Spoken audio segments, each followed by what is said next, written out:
If someone had told her that feeding the hungry would make three sisters poison an entire wedding feast just to destroy her, she would have called them mad. But now, watching the village burn with accusations, she understood, a gift that makes others fall in love is a curse when jealousy runs deeper than any affection. The day they dragged her to the village square with a rope digging into her wrist, Adanna wondered, not for the first time, whether her mother's gift had been a blessing, or a curse wearing a sweet smile. Dust swirled around her feet as she stumbled forward. Behind her, the three sisters who accused her walked with the confident calm of hunters who had finally cornered their prey. Their smiles were thin, triumphant, almost rehearsed. And at the center of the square lay the proof of our crime. 30 wedding guests twisted in pain, rolling on the red earth, their skin covered in angry, swelling welts. Some cried. Some screamed. All pointed at her. She poisoned us, they shouted. She cursed the feast.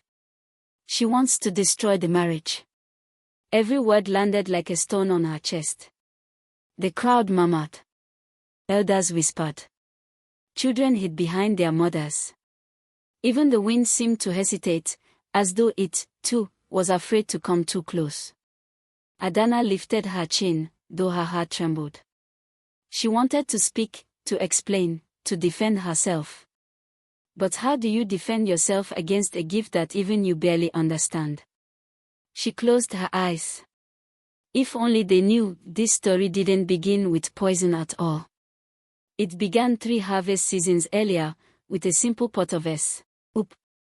It was Adanna's 16th birthday, her first birthday without her mother. Her father, Okafor, gathered a few relatives and neighbors in their dusty compound, pouring palm wine into calabashes and whispering quiet prayers to the ancestors for guidance. As tradition demanded, it was the day of her first cooking, the moment a girl becomes a woman in the eyes of the community. Every daughter must prepare a dish that reflects the spirit of her lineage. Adanna chose the one meal that still smelled like her mother's presence. Egusi soup thickened with ochi, stirred with fresh uziza leaves, paired with soft, cloud-white pounded yam. She cooked carefully, reverently, every movement a memory. When she served it in the communal bowl, the guests gathered around, dipping their right hands into the fragrant steam. And then, chaos. Not normal chaos. Legend-level chaos. The first man took a bite, paused, and immediately dropped to one knee. Adanna, my heart has found its home. Marry me. The second man, already married, pushed the first aside. No. She belongs with me.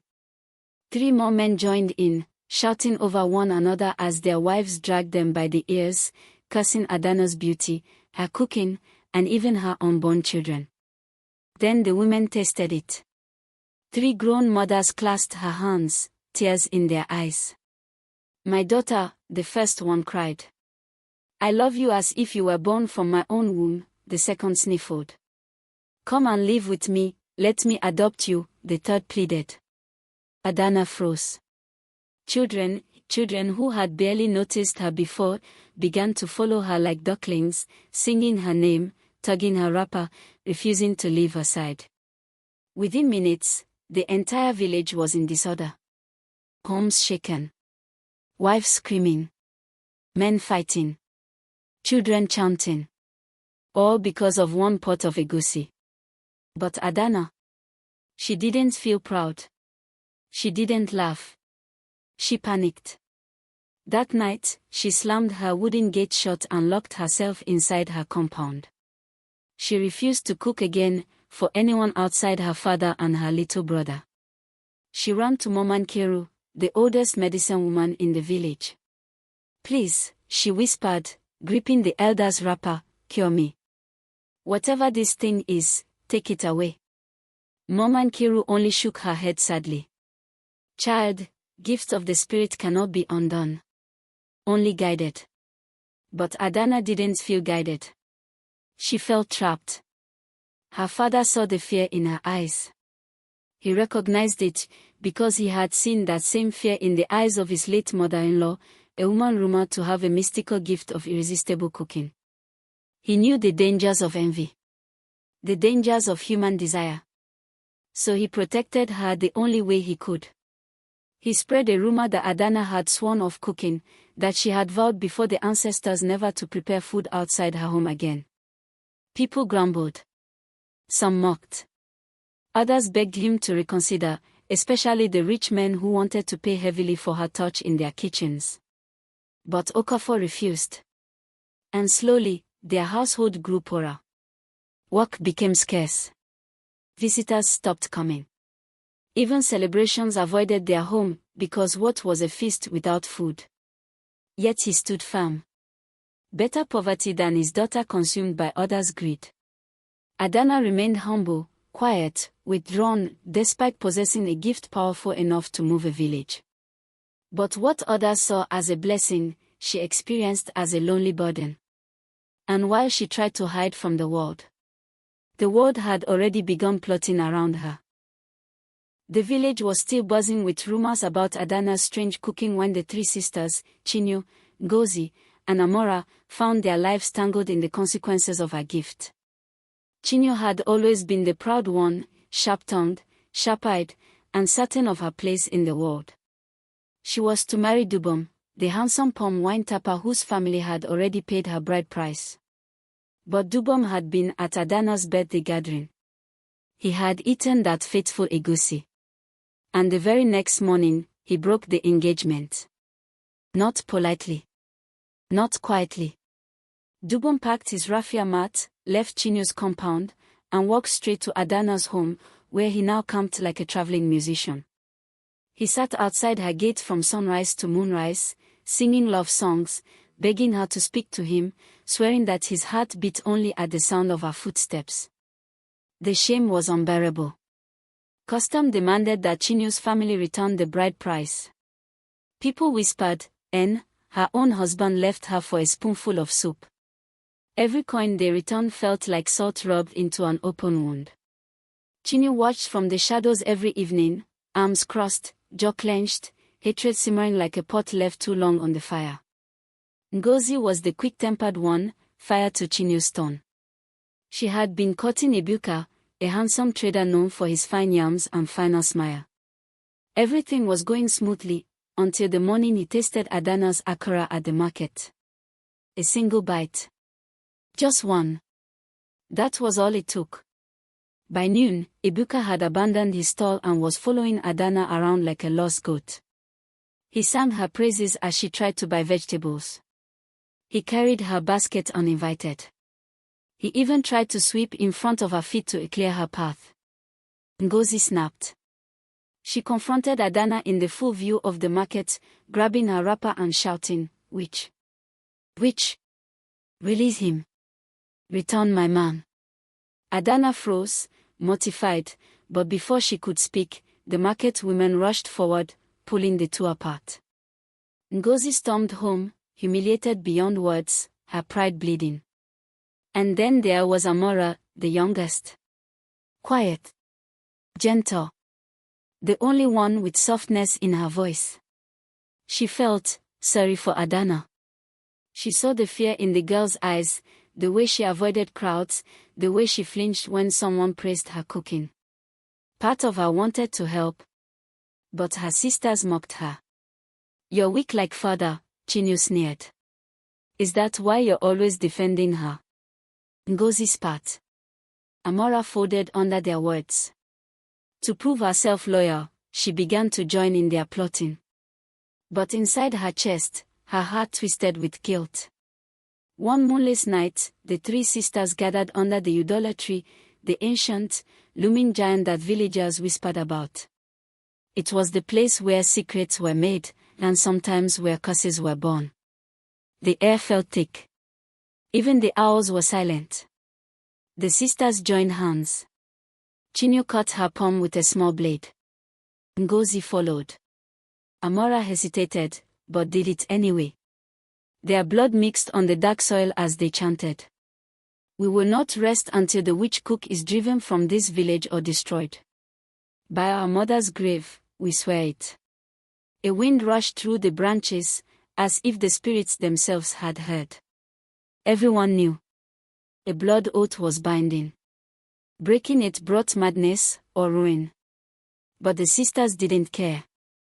They wanted vengeance, and they had chosen their path.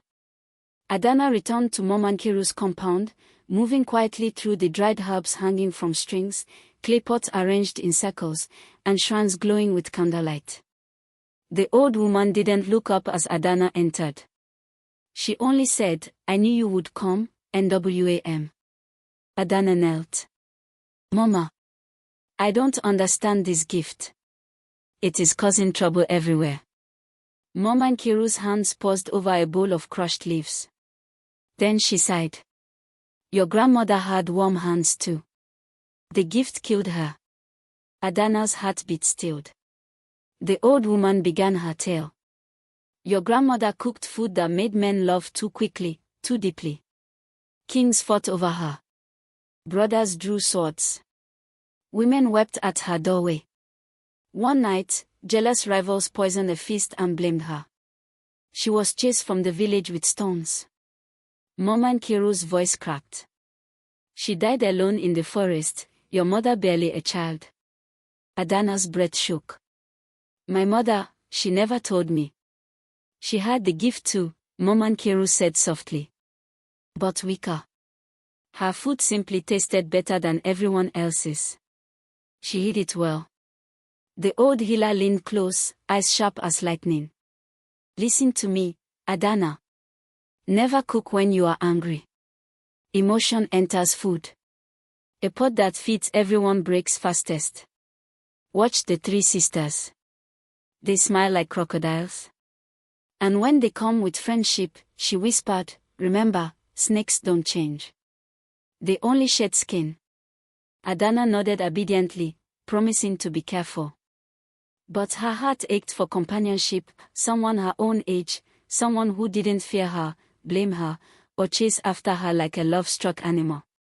Loneliness makes even the wisest warnings feel soft, distant, easy to ignore. A seed of vulnerability took root. Before Adanna left, Momankiru pressed a red clay bead into her palm. "Wear this whenever you cook," she said. "If the bead ever cracks," her voice dropped to a whisper, "don't eat what you've made. And don't let anyone else eat it." Adanna slipped the bead onto a cord and tied it around her neck. She didn't know it yet. But that tiny bead would one day decide her fate. The sisters moved with the precision of hunters who had studied their prey. One warm afternoon, Adanna was washing clothes at the stream, the most public place for women in the village, where gossip flowed faster than the water itself. Chinwe approached her slowly, dramatically, making sure every eye was on her. "Adanna," she said, voice trembling just enough to seem sincere, "we blamed you for something you cannot control. We have wronged you." Women paused mid-wash, mid-sentence, mid-breath. Then Chinwe pulled from her wrapper a folded cloth, Adanna's mother's wrapper, taken from their home years ago and never returned. The gasps were audible. "Take it," Chinwe said, bowing her head. "Let there be peace." The village murmured approvingly. "Oh, these girls have sense now. See how they apologized in public, such maturity." The trap was set. And the village bought every thread of it. The following morning, the sisters arrived at Adanna's compound carrying baskets, fresh vegetables, red palm oil glowing under the sun, and dried stockfish whose aroma filled the air. "We want to learn from you," Amara said gently, placing the basket at Adanna's feet. "Not hate you." Her voice cracked at the edges, too soft, too honest, almost convincing.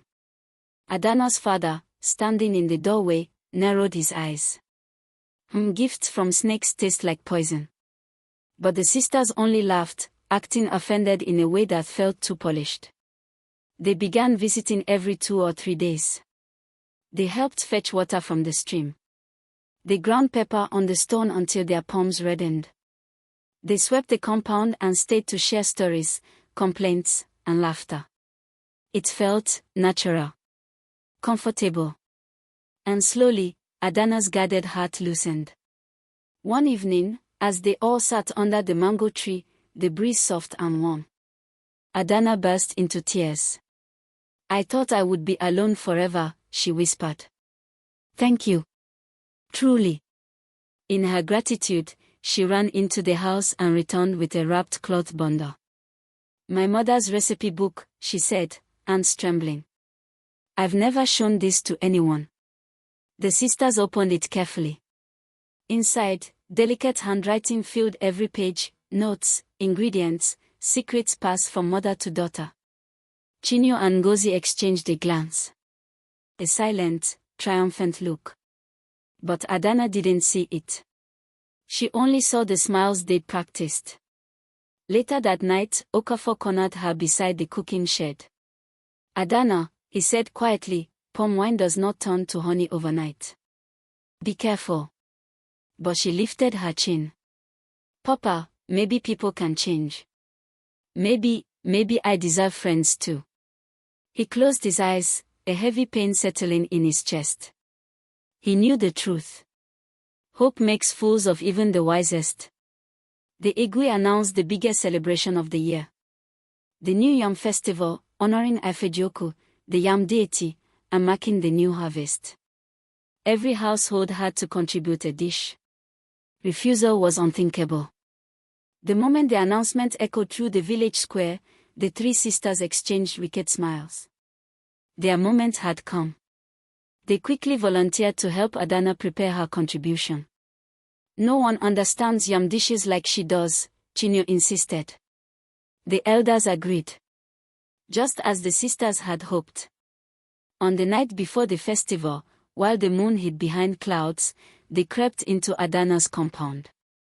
They carried with them a pouch obtained from a dark herbalist, a man known for preparations that should never touch human tongues. Inside, Ntachi leaves, harmless looking but capable of causing agonizing welts and unbearable itching.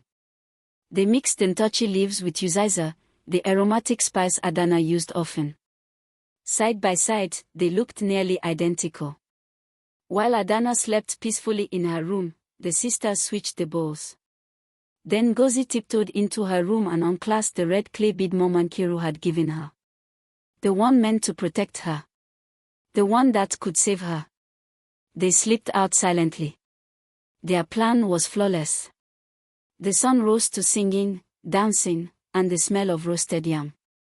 Adanna set up her pot in the communal cooking area, preparing her mother's beloved jimiri oku, yam porridge cooked with spices and a swirl of palm oil. But something felt wrong. Her hand went to her chest. The bead was gone. Chinwe quickly bent beside her. "Oh. We saw it fall in the garden yesterday. Don't worry, we'll find it after cooking." A lie slick as palm oil. Adanna hesitated. But with the pressure of the festival, with people waiting, with her new friends reassuring her, she continued. 30 people ate her dish. They complimented the aroma, the flavor, the tenderness of the yam. Then, within an hour, screams tore through the festival grounds. Welts exploded across their skin. Red, angry, burning. People clawed at themselves until they bled. The Egwe's wife collapsed, wailing. Panic surged. Women dropped their plates. Children cried. Men shouted for the healer. And in the middle of the chaos, Chinwe stepped forward. Her voice thundered above the noise. "I tried to warn the Egwe," she cried. "I saw her adding strange herbs. I thought they were just spices, but now look." She pointed dramatically. Just like the stories say her grandmother did. Gasps. Whispers. Fear. Ngozi pulled out the pouch of Ntachi leaves. "We found this hidden in her cooking pot," she sobbed, eyes perfectly wet.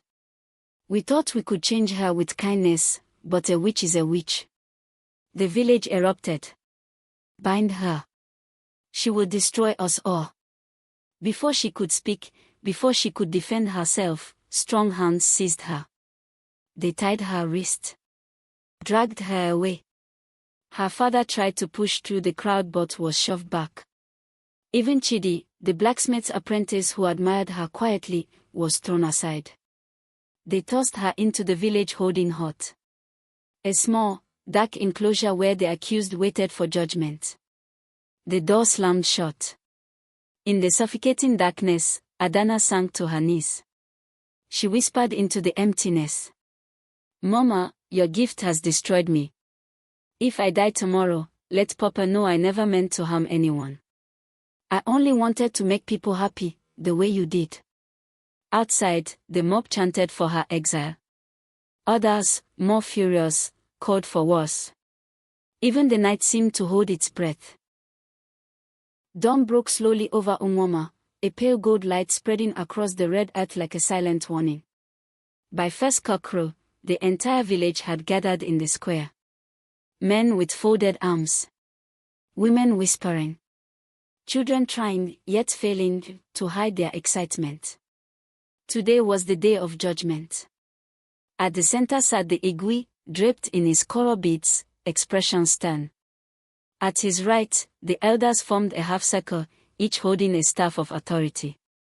And near the front, where everyone could clearly see them, sat the three sisters, Chinwe, Ngozi, and Amara, their faces carved into masks of righteous concern.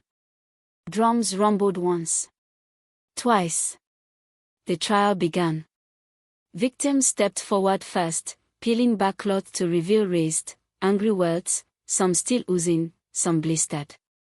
The crowd winced. Mothers hissed in pity. Young men clenched fists. Then came the damning evidence, the small woven bag of Ntochi leaves, lifted high for all to see. Finally, guards brought out Adanna. Her hands were bound.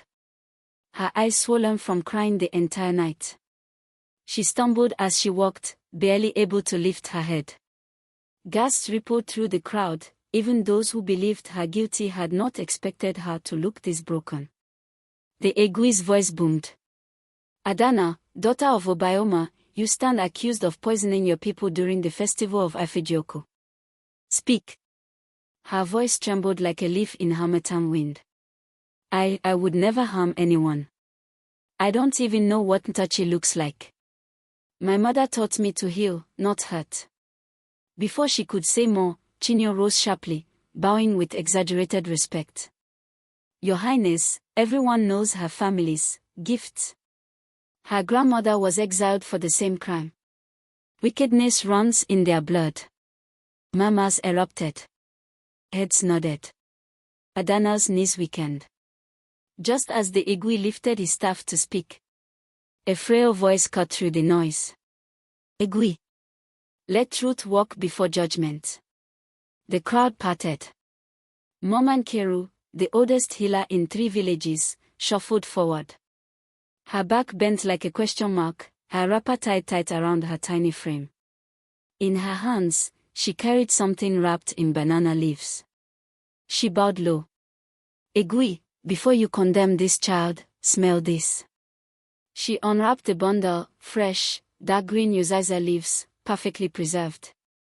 "I went to Adanna's compound last night," she continued. "Her Uziza pot still smells pure. No Ntochi. No poison. But I found this." She lifted a red clay bead, cracked clean in half. Gasps exploded. That bead was unmistakable.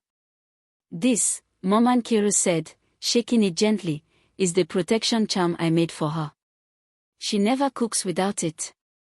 Yet I found it behind Chinwe's kitchen hut, broken." Amara's hands began to shake. Her eyes darted from the bead to Chinwe, then to Adanna. The color drained from her face. Finally, the weight of the truth broke her. Her voice burst out in a choked scream. "We didn't mean for it to be this bad." The entire square froze. Amara continued, sobbing uncontrollably. "We switched the leaves. We stole the bead. Chinwe said it would only make people itch. We just wanted Adanna to stop making everyone love her food." Ngozi tried to grab her arm, but Amara pulled away, tears streaking down her cheeks. "We planned it for weeks." "I'm sorry," she wailed. Silence hung thick, until Chinwe snapped. Her composure shattered like palm wine pot on stone. "So what if we did?" she screamed. "She deserves it. She bewitched this whole village with her cooking. All of you know it." Her hands struck men's hearts. "If we didn't act, who would?" Gasps. Horror. Even those who doubted Adanna felt shame ripple through them. And then, unexpectedly, Chidi, the blacksmith apprentice, stepped forward. He faced the Igwe but spoke to everyone. "Your Highness, I have loved Adanna since we were children playing in the stream. Before her mother taught her to cook. Before any of this." He placed a firm hand on the ground, kneeling. "I never ate her food. Not once. Because I didn't need magic to love her. If her cooking is witchcraft, why would I love her still?" He turned to Adanna, lifting his hand toward her tied wrist. "If you exile her, I go too." Gasps turned into stunned silence. Elders exchanged glances. In that moment, between Momankero's truth, Amara's collapse, Chinwe's confession, and Chidi's declaration, the scales of judgment shifted entirely. The Igwe rose slowly, and even the birds stopped chirping. His wrath filled the air like a coming storm. "Chinwe. Ngozi. Amara," he thundered, "you have broken our deepest laws. You poisoned the feast of Ifejioku. You lied before your people. You attempted murder through deception." The sisters fell to their knees. "Chinwe, the mastermind. 5 years exiled to the far village of Otuoma. You are stripped of your family name.